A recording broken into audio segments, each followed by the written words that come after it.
ఉల్లాడ Rajanna, Yadadri Narsanna, Bhadradri Ramanna, Warangal Bhadrakalamma, Basara Saraswatamma, Alampur Jogulamma, Jubilee hills పెద్దమ్మ ఎక్కడిది ఏడ మీటింగ్ పెడితే అక్కడ దేవుళ్ళ మీద ఒట్టేసి మరి సీఎం సార్ చెప్పిండు 15 ఆగస్టు నాటికి పక్క 2 లక్షల రుణమాఫీ చేసి తీర్తామని. ముఖ్యమంత్రి గారు చెప్పిన రోజు ఇయాలనే అన్నట్టుగానే మాట నిలబెట్టుకుండబ్బా.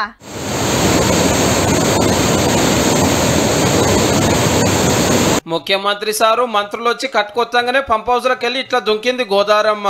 ఇదే సీతారామ ప్రాజెక్టు. అట్లనే రాజీవ్ కెనాల్ ను సురువు చేసి గోదారమ్మకు పసుపు కుంకుమ చీరసార పెట్టిండ్రు. అగో తొప్పిల్రా అందరు బట్టలు పొట్టు పొట్టు తడిచినాయి. కొత్తగూడెం జిల్లా పూసుగూడెంలో జరిగింది ఈ కార్యము. ఇంకో కాడ చిన్న సీఎం బట్టి సార్ కూడా పంప్ హౌస్ చాలు చేసిండు. ప్రాజెక్టు మొత్తం కట్టుడొడిస్తే ఖమ్మం, కొత్తగూడెం, మైబాద్ జిల్లాలలో 10 లక్షల ఎకరాలకు నీళ్లు వస్తాయి. ఎప్పటికెళ్ళో పబ్లిక్ అంత ఎదురు చూస్తున్న సీతారామ ప్రాజెక్టు పనులు బీఆర్ఎస్ గవర్నమెంట్ లో చాలా కాంగ్రెస్ సర్కార్ వచ్చినాక రువ్వడి పెంచిండ్రు. ఇదైనాక వైరాల పబ్లిక్ మీటింగ్. ఎలక్షన్లు చెప్పినట్టే ఫస్ట్ 1 లక్ష, అటే ఇంకా 1.5 లక్ష, ఇలా 2 లక్షల లోన్లు కట్టేసింది గవర్నమెంట్. అయితే ఇలా 15 ఆగస్టు సెలవు కాబట్టి రేపు రైతుల బ్యాంక్ అకౌంట్లలో పైసలు పడతాయి. తెలంగాణ డెవలప్మెంట్, రుణమాఫీ ప్రాజెక్టుల మీద చర్చలకు రావాలని బీఆర్ఎస్ పార్టీకి సవాల్ చేసిండ్రు. ఆనాటి ముఖ్యమంత్రి కేసీఆర్ గారు లేదా హరీష్ రావు గారు ఈ సభాముఖంగా అడుగుతా ఉన్నాం, మీరు ఎక్కడికి వస్తారో చెప్పండి, ప్రాజెక్టుల సమాచారం మొత్తం తీసుకొని మేము వచ్చి మీతో చర్చించడానికి సిద్ధంగా ఉన్నాం.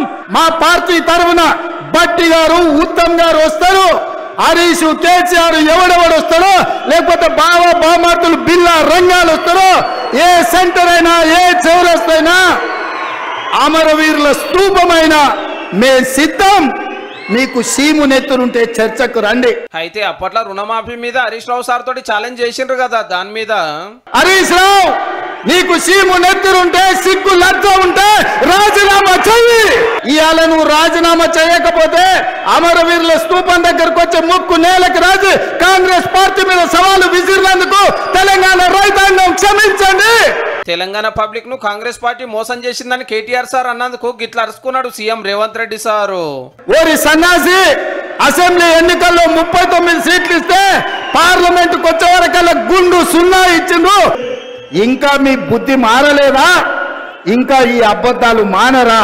తండ్రి కొడుకులు, బామ్మార్దులన్నీ మీరు అండగా నిలబడండి. బీఆర్ఎస్ ను బద్దలు కొట్టి బొందబెట్టే బాధ్యత నాది.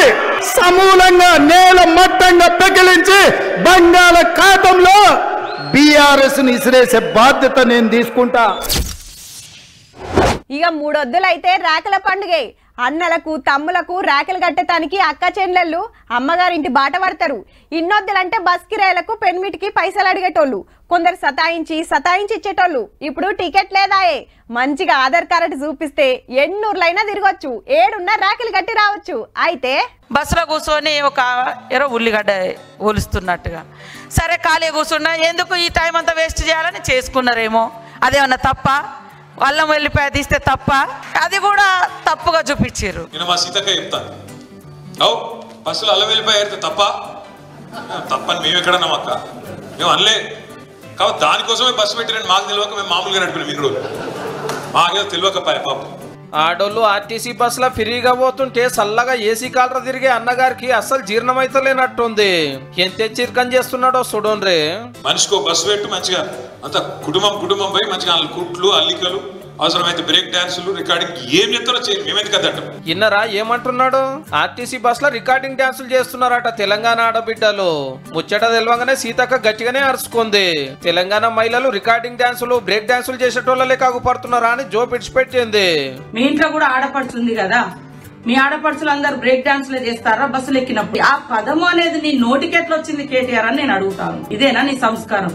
ఇదేనా మీ తండ్రి నీకు నేర్పిన మహిళల పట్ల గౌరవం? గులాబీ పార్టీలు ఏలిన నేన్లు బస్ కిరాయిల మీద బస్ కిరాయిలు పెంచి గరీబుల కోసం ఉచ్చుకొని ఇప్పుడు ఫ్రీగా పోతున్నందుకు ఎన్ని మాటలన్నలో గన్ని మాటలన్న పట్టే. మీరు పవలుండగా మనిషికో కారు కొనియద్దా సారు? ఇలా బస్సులో తిరిగే బాధలు తప్పు. అవసరమైతే బ్రేక్ డాన్సులు, రికార్డింగ్ ఏం చేస్తారో చేయండి, మేమెందుకు అద్దటం. మీ ఇంట్లో కూడా ఆడపడుచుంది కదా, మీ ఆడపడుచులు అందరు బ్రేక్ డాన్సులే చేస్తారా బస్సులు ఎక్కినప్పుడు?